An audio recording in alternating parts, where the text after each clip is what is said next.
Hey everybody, how's it going? Today we're going to be looking at the Todd Begg Stellcraft series Glimpse. It's a really nice box, magnetic latch. Got this, comes with a sticker and then a little thank you. Very nice. And a little way to register your knife, which is also kind of cool.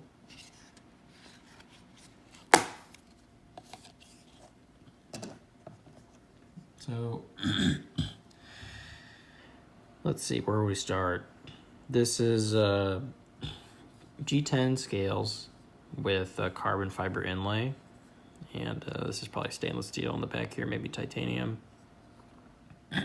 You can see it's got the signature Todd Begg ball clip. It's pretty stiff. This guy's a flipper. Very smooth action. This is a pretty big knife too. I was a little surprised. You can see the little symbol right there. It means it runs on bearings. This particular version is in the OD green with a black fluted blade. It's very cool.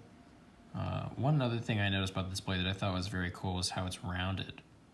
It's a simple, like, minor thing, but a lot of blades, the spine is not rounded. I'm looking around my table right now to see if I can find another knife with a rounded spine on the blade, and I really can't. So that's pretty unique. This guy's a liner lock, stainless steel liners. Looks like we got a S35 VN blade. He's got a little bit of some marks on him. Big knife, overall length of 9 inches. So if we pull out some other guys to compare, Stitch, pretty close. Stitch beats the Stitch in size. It's definitely gonna beat my Neon.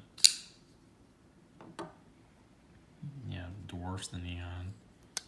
So let's see how it does against the Ultratech. Yeah, beats the Ultratech. So big knife. 9 inches overall with a blade length of 3.75. Cutting edge is about 3.4. You can see is a good deal smaller because of this choil right here, which is a functional finger choil, even though it is just right up against the cutting edge of the blade. So, but if you're ever going to use this for like any kind of cutting, you're going to need to get a nice choked up grip on it because it doesn't have jimping or any kind of jimping for that matter along the spine of the blade or any grip besides the liner and the backspacer, but it's really not going to do you any good. So very pretty. I love the finish on this blade. It's very nice polish, beautiful swedge up top, goes perfectly with the roundedness, and the shape is very unique too. That hollow grind. Handle length is 5 inches. My dad, when I first brought it out, he commented that it felt cheap, and for G10, it kind of does. This knife retails for about $350, and I wouldn't pay this much for it. I got this from a trade, but it's a nice knife. Don't get me wrong, but the scales, they just feel kind of cheap. They do make a mini glimpse, and I've seen the mini glimpse that has titanium scales with carbon fiber inlay. So I think that would be pretty neat to fool around with. The flipping action is fantastic. Flipper is huge. It gives you a ton of leverage if you start up at the tip. And I knock my tripod like the very smart person that I am. But it gives you a ton of leverage there to shoot the blade out. Bearings make it very smooth opening. It's not very smooth closing action, which is a little disappointing from the bearings, but that's okay. You can't have everything. Design wise, I like the kind of the overall curvature of the knife. Reminds me a lot of the Microtech Whale Shark. Interesting lanyard hole or lanyard slot. I don't know what you want to call it because it's how big it is. Backspacer is nice. Very nice texturing. Good grip. Haven't had this guy in the pocket. I literally just opened him up the other day. So I don't really plan on carrying it either. I think I'm going to turn it around, put it for sale. But very pretty. I like the design a lot.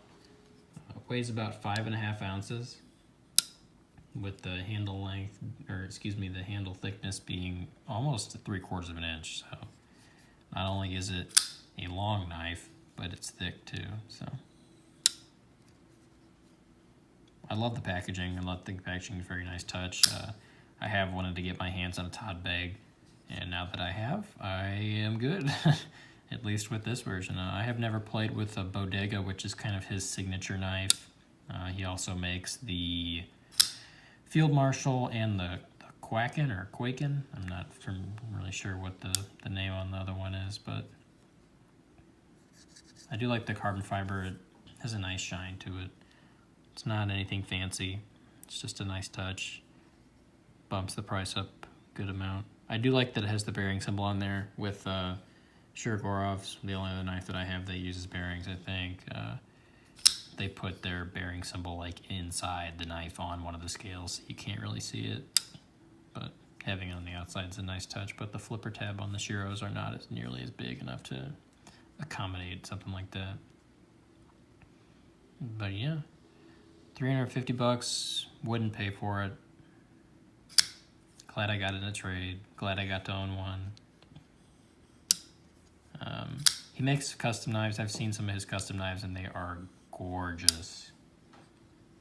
Beautiful custom knives, but I have yet to cross the borderline into the custom knife world. So for now, I'll just stick with my dinky production knives. But they're not dinky, are they? So let's see if I missed anything real quick. Oh, I guess the liner is titanium instead of stainless steel. But yeah, ceramic ball bearings, which might explain why it's a little bit sluggish on the closing. But you know, ball bearings are very nice too. So it's very fun to flick open. I realize how much I've been doing at this video, but it's very satisfying for how big the knife is and how forceful the opening is. It's very satisfying to do. But I'm also not a fan of the green color. There was one on PVK I was looking at that was black, and then it had blue jeweled pocket clip and backspacer and hardware, and I thought the black and the blue looked killer. So I was actually thinking about picking that guy up, but now that I have handled this one, I think I'm good. So